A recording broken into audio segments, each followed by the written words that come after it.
시청자 여러분 안녕하십니까? VOA 뉴스입니다. 2차 미북 정상회담이 일주일도 남지 않았지만 미국과 북한은 아직 비핵화의 정의에도 합의를 이루지 못한 것으로 전해졌습니다. 미북 실무협상과 관련해 미 국무부의 고위 당국자는 북한이 완전한 비핵화를 선택했는지조차 모르겠다면서 대량 살상 무기와 미사일의 동결 문제 등이 논의되고 있다고 말했습니다. 박승혁 기자의 보도입니다. 2차 미북 정상회담에 앞서 미 국무부 고위 당국자가 비공개 브리핑을 통해 미북 실무협상의 진행 상황을 전했습니다. 정상회담은 1대1 단독 회담과 식사, 확대 회담 등 지난 1차 때와 비슷한 형식이 될 것이라고 밝혔습니다. 핵심 의제인 비핵화와 관련해서는 아직도 북한이 비핵화의 정의에 합의하지 않고 있다고 전했습니다. 이어 북한이 정말 비핵화를 하기로 선택했는지 모르겠다면서 지금도 북한을 계속 설득하고 있다고 말했습니다.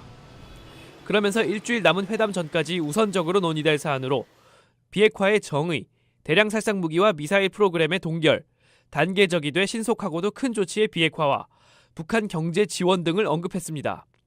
주한미군 문제는 아예 협상 의제가 아니라고 선을 그었습니다.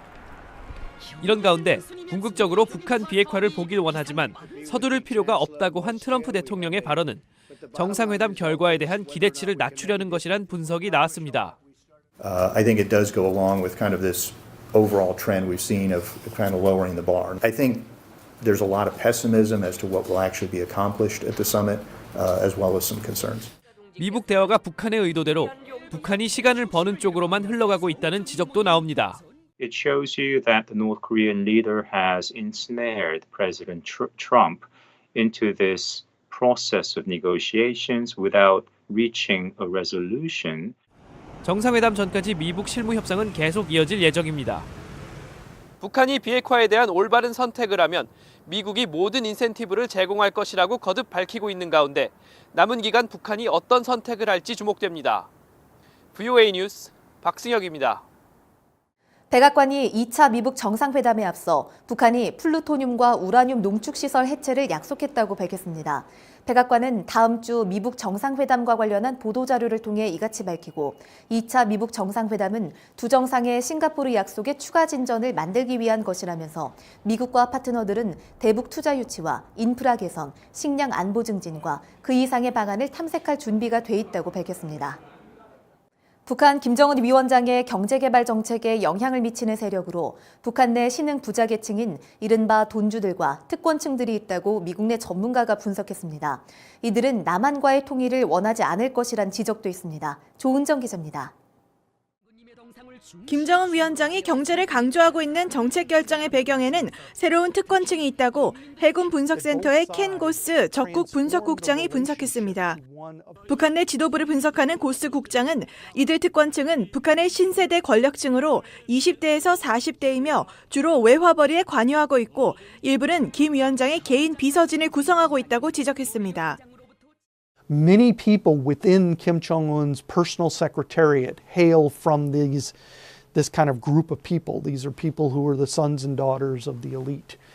And they have, I think, quite a bit of influence on Kim's thinking on the way forward.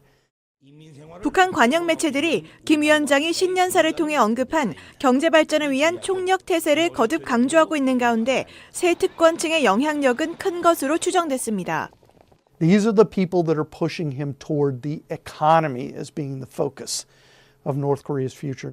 이런 가운데 평양을 여러 차례 방문하면서 특권층을 접촉했던 트래비스 제피슨 씨는 김 위원장과 신흥 부자들은 서로 공생관계로 보인다고 평가했습니다. 이들 신흥 부자, 이른바 돈주들은 남한과의 통일을 원하지 않는 것으로 보인다고 말했습니다. 북한의 현재 체제가 붕괴되면 자신들보다 경제적으로 강력한 한국과의 경쟁을 원하지 않는다는 것입니다. When it does collapse, and that means they're going to essentially, there will be automatic reunification with South Korea, and in that scenario, they will become sort of second-class citizens. 제피슨 씨는 그러나 돈 많은 평양의 특권층도 북한 정부의 감시에서 자유롭지 못한 것으로 보인다고 전했습니다. VOA 뉴스 조은정입니다.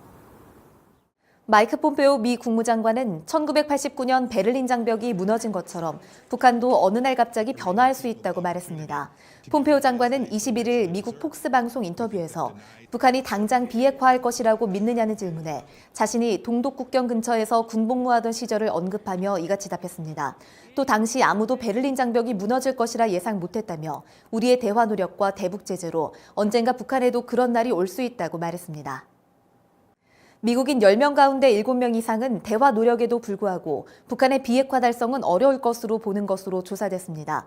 시카고 국제정치협회가 지난 1월 미국 성인 1,019명을 대상으로 한 설문조사에서 미북 대화가 북한 비핵화를 이끌어낼 수 있다고 자신하느냐는 질문에 73%는 그렇지 않다고 응답했고 그렇다는 응답은 24%에 그쳤습니다. 북한 비핵화에 성공해도 미한 동맹과 주한미군을 유지해야 하느냐는 질문에는 51%가 그렇다고 답했으며 37%는 동맹을 유지하되 미군은 철수해야 한다고 했고 7%는 미한 동맹을 해체해야 한다고 응답했습니다. VOA 뉴스 마칩니다. 시청해주신 여러분 고맙습니다.